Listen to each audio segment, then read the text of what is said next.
Hello, and welcome to the Skillful Podcast, where we explore DBT and RODBT skills to help you reduce emotional suffering, improve your relationships, and become more present in your life. I'm your host, Marielle Berg, a psychotherapist at the Bay Area DBT and Couples Counseling Center.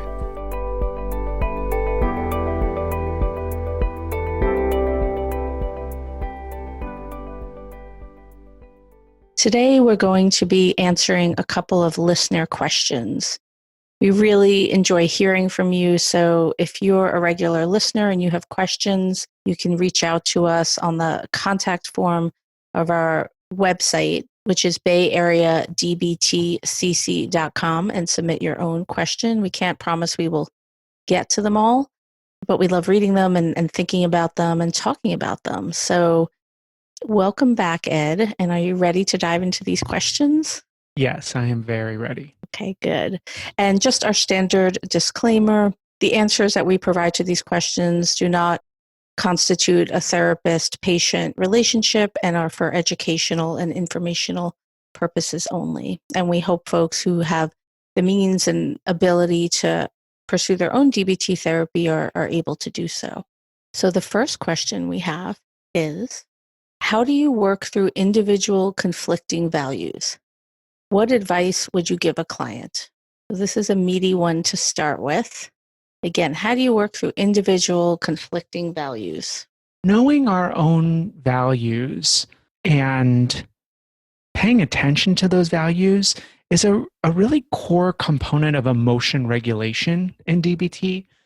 This falls under our emotion regulation approach of knowing what our values are so that can guide us when we notice what emotions are coming up, as well as to make sure if we're working on our goals and what's important and trying to live out our values, our emotions tend to not be quite so overwhelming. There's more balance. So all of this would fall under the skill of accumulating positive emotions. And in DBT, we divide that into accumulating positive emotions in the short term, which is doing daily, really soothing and pleasurable things for ourselves. But accumulating positive emotions in the long term is about identifying our values and making sure that we're working on it. That's what helps us create the life worth living that we're going for. And the reason why the skill is in the emotion regulation module and why it's so important is that if we are living a life that isn't largely aligned with our values, we're going to be much more susceptible to emotion mind and to feeling kind of those painful, negative emotions more often. And so the more we can work towards having our life reflect the things that are most important to us, the more likely we are to experience positive emotions, happiness, joy, contentment, connection more often. And I think definitely feel more grounded. Like I know what I'm working towards and I'm working towards it. And that can give us a sense of just feeling secure in our lives because we're clear about what's happening versus feeling like I don't even know what's important to me and I'm not working on anything. And that will tend to make us a little bit more emotionally up and down. Yes. And so the first step really of the skill around accumulating positive emotions in the long term, which is a big part of the values and priorities work that we focus on, is avoiding. So they say avoiding, because oftentimes there can be a sense of overwhelm or confusion for folks. Like, I don't even know where to start. What are my values? What actually matters to me versus what I was maybe raised to think should matter, or what my particular community that surrounds me says should matter. But maybe that isn't actually aligned with what I believe and what I want. So it can bring up a lot. And I know that we're veering off into talking about kind of the skill or the whole idea around values and why it's important in DBT. I want to just bring us back a little bit to the question, which was around how does one work through individual conflicting values? Because this is actually quite common, that when we begin to really focus on values work, that there are conflicts. We might value independence, but also really value connection.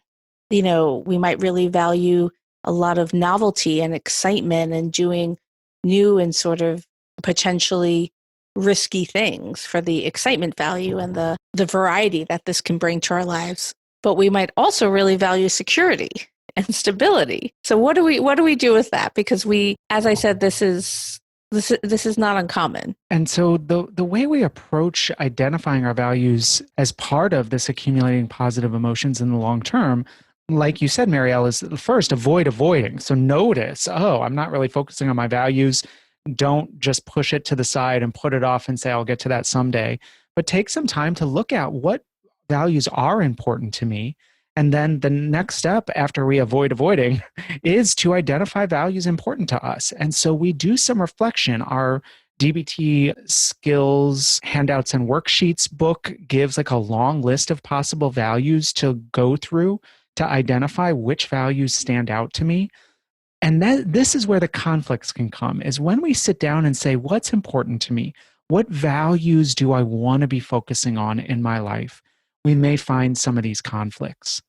And so for me, what I think is helpful is to, number one, just name all the things that are important. So I can say, yes, I want novelty and I want security. I want independence and I want to very much be a part of a group, so that we can name it all. But where I think that this can be helpful is in our approach to looking at our values and working on our values, we just pick one to focus on first.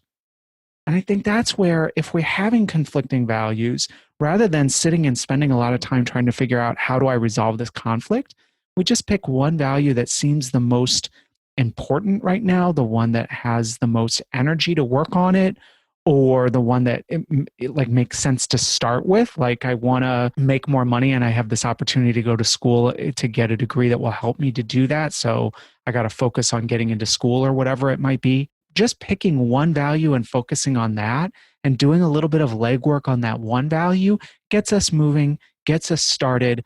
Other values may get integrated in a way that really makes sense that we're not going to know unless we're starting to work on one value. Yes, and the beginning work on one value might start to make things clearer in terms of the other values that feel like they're in conflict.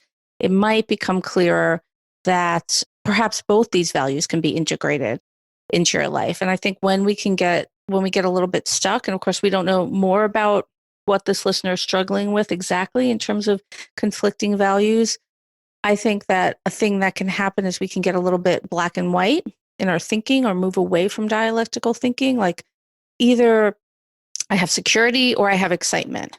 And I think there's lots of shades of gray, and that both can potentially be integrated into our life. And so as you begin to make progress or make movement towards integrating like the first value you choose to work on, that things might change. You might make new connections. You might see like, oh, I can actually have this other value that feels so diametrically opposed. I can integrate it in one way or another. And so I think so often what we find is that when we are feeling a sense of conflict and having some things that are hard to integrate, just start working on it and see what happens. That can often help us, again, to get more concrete information about how to synthesize conflicting values, because we're already starting to work on it, and we recognize, oh, this is a part of it that I didn't recognize, and that helps resolve this other conflict, and now I can integrate them. So get started may be the first thing to do. Yeah. And if someone is having difficulty in choosing, and this might be the reason why this person wrote, like, these two values feel equally important, and I don't even know where to begin, or where to begin to, take a step towards making either of these values that feel in conflict, a reality in my life. And I would say, check in with Wise Mind.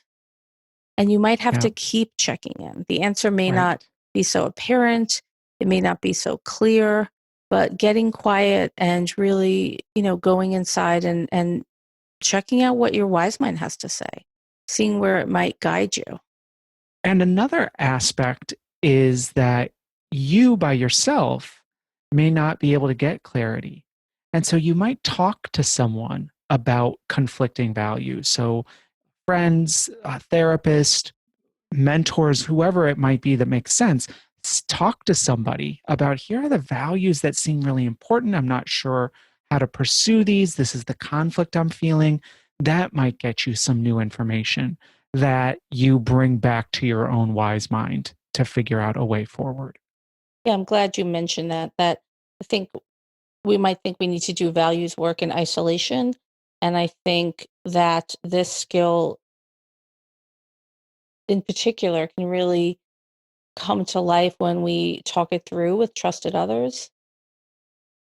And someone else's perspective might help us see, like, oh, both these things could exist in my life. They don't have to be sort of in a tug of war with each other. Either I'm connected or I'm independent. Either I have a Right. life of, pleasure and satisfaction, or I'm working on self-development. Like maybe it's not so diametrically opposed. Right. But I do think that when we find ourselves having those kinds of conflicts of, I have competing values or competing interests or competing ideas or whatever it might be, taking a step back, accessing our wise mind, trying to think dialectically, allowing more than one thing to be true at the same time or real or important. And then sometimes checking it out and doing that process with others, all of that can get us moving with, the guide being, do I feel like I'm moving in the direction I want to go? And if not, go back, revisit, figure out, okay, do I need more wise mind? Do I need more dialectical thinking? Do I need to talk to somebody else? What might it be? And we keep moving towards the sense of purpose. And that's the primary thing about values work. I have a sense of purpose. I know what's important to me, and I am doing things to work towards that. And related to a sense of purpose is, I think, a sense of identity, which many people who come to DBT and who struggle with emotion regulation have a hard time with, or that like sort of their inner compass of who am I, what matters to me can feel a bit off at times. And so there's many things that go into our sense of self, our sense of identity, but becoming clearer on what matters to us is one important piece of this puzzle. Take the time to reflect on this stuff. And again, this kind of values work tends to be a little bit later in the process because first we want to have really solid distress tolerance. So we're not like overwhelmed by our emotions at any given moment.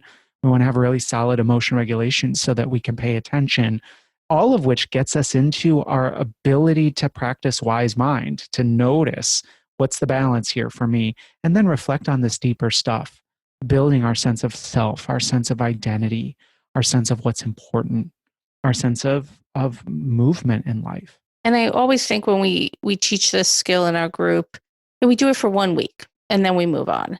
And I feel like, so I always think like, this is huge. This is, and we tell this to people in our groups and the folks we work with, like this, we're covering this 1 week. And if, you stay and you repeat the skills several times, with a lot of, many people do, and we encourage them to do, maybe you're going to get it 3 times the skill. We'll kind of dive into it and work on it for a week, and then we move on because there's so much to cover in DBT.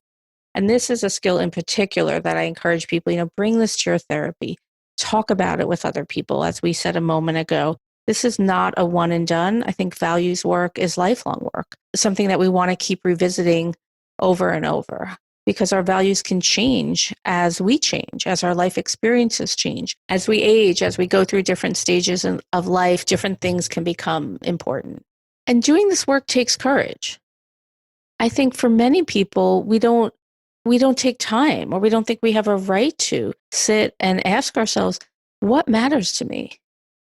And how can I have my life reflect what matters to me? Because we're in survival mode, just trying to get through the day, perhaps healing from trauma, just trying to make it through day to day. And so to be able to sit and reflect on these larger themes is a privilege, and I think can be a bit frightening. And again, because I think it can feel so big. And I think so many of us can spend time avoiding this deeper work on what's important to me and am I living that out? And so that's where just taking the time to notice and to pick one thing and do one thing to get started can make it less overwhelming. But like you said, Marielle, I think it takes courage to look at what's important and reflect on that and try to actually build the life that we want, instead of having just a sense of life happens to me and I don't have any influence on it, which many of us have had that repeated over and over to us and need to think more broadly than that. And so it can be challenging. I will say for myself, this kind of reflection on what's important to me, noticing conflicts in what's important, sorting out what am I going to be focusing on at this stage in my life, this has been extremely energizing for me. I really gain so much when I take the time to think about, am I living the life I want? Am I doing what's important to me? I've got lots of things that I want to be involved in. I can't possibly be involved in all of them. How do I prioritize and how do I take steps to do it versus just saying, oh, I'd love to be involved in that, but actually act on it? I get so much energy from that. And it's kind of an amazing thing. And so this is a good reminder for me to be reflecting on this for myself. And if I notice conflicts between my values, trying to do things around wise mind or dialectics to try to figure out what's the way forward. Yes, I love that you mentioned that it can be energizing once you make some movement on it.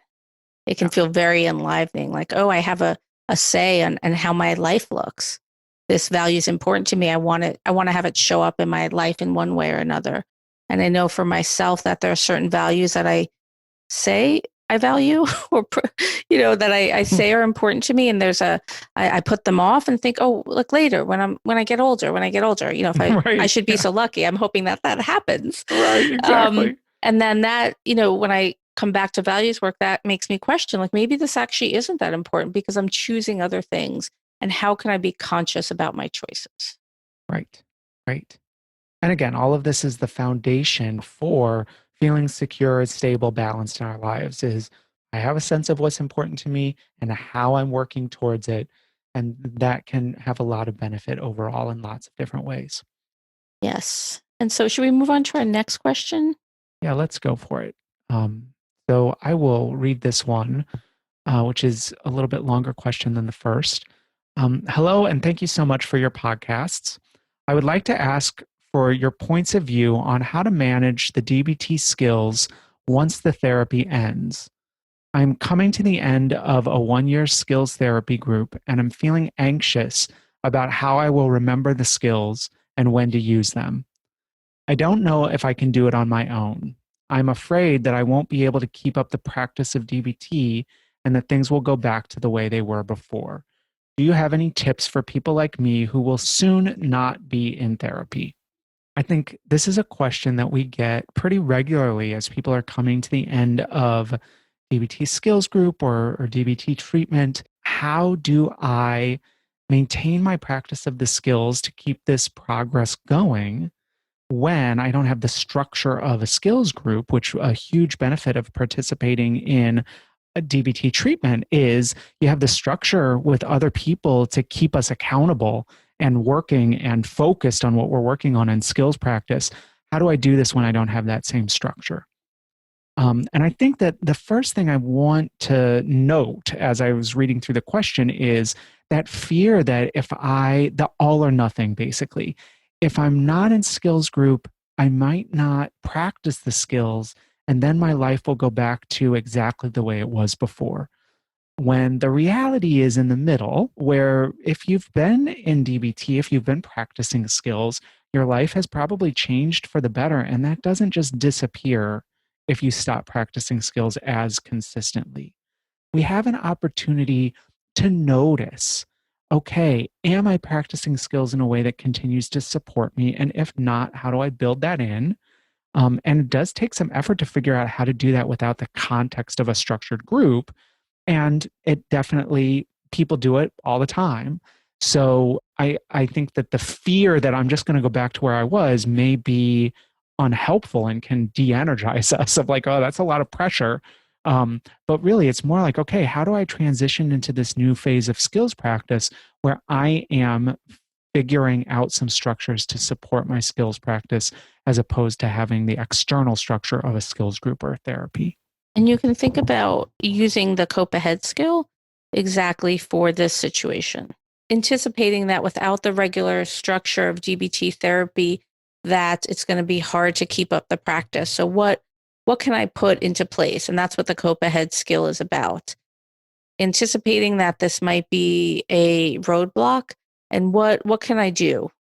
Do I want to take out my book? Do I want to listen to podcasts like this? Is there a way I can have some check-in or some kind of therapy, even if it isn't regular therapy, whatever the program was before that you were in, some kind of regular support to help me be consistent in my practice? I think one thing that helps in DBT, when people are in DBT therapy, we encourage people to use what we call a diary card to track their use of skills. So the basic format is just a list of the skills, the DBT skills that we teach in skills group, and people can check each day, which of these did I use? Some people use that on a paper diary card or an online thing, or using an app to track their skills use. And so continuing that and checking in on a regular basis every day or whenever, some sort of regular schedule of checking to look at the list of skills to see which ones am I using, which ones am I not using that might be helpful to me, to think about, oh, I probably could have used opposite action today and I forgot about that. I'm going to keep that in mind for tomorrow. Just reviewing the list of skills can be so helpful to remind us that we have these options and to reflect just a little bit on, when am I practicing them? When might I want to practice them? Yes, and I know for our groups, we really hope that when people end, that the skills have been pretty integrated. And I know that's not possible for everyone everywhere to be able to stay in DBT therapy long enough for that to really happen. But the reason why I'm bringing it up is that we know that learning these skills and having a deeper understanding of them, where you have kind of skill dexterity, which means that at a moment's notice, you can pull out a dear man, that takes time to learn that and to build that, just as if we were learning a new language or a new instrument. So I just really want to normalize that the skills are dense, they're very rich, they can be life-changing, and it does take time to really get them kind of in our bones. And the thing that I think about is accepting that we will all go through periods where we're really actively and consciously engaged in skill practice, and other times where we're just not, where we're not paying close attention and the skills are not as well integrated. For me, because I definitely go through the back and forth of that, what reminds me to go back to skills practice is when I start not feeling so great, when my emotions feel a little bit more overwhelming, when I'm having more frustration than I want. That's a natural reminder. Oh, what skills might I use? Oh, I haven't been using skills at all. Maybe I could start with something. And so I never worry for myself or for others that we will totally forget about the skills and totally lose them, because if we're paying attention, when we're feeling off, we know, oh, skills are available. What skills might I use? And that's a great chance to review and see, oh, what might help me right now at this point in my life, in this day. If we're mindfully paying attention to what's going on, we're going to notice I feel off. Maybe I could go back and try some skills. Which ones will I focus on? And I think that, like Marielle said, DBT skills are like so rich and meaningful. There's so many variety of ways that we can practice them to help ourselves to keep our lives effective. And it does take time and practice, and we always have those opportunities. So I think for me, the most important thing is to just keep noticing what's going on right now. What do I need?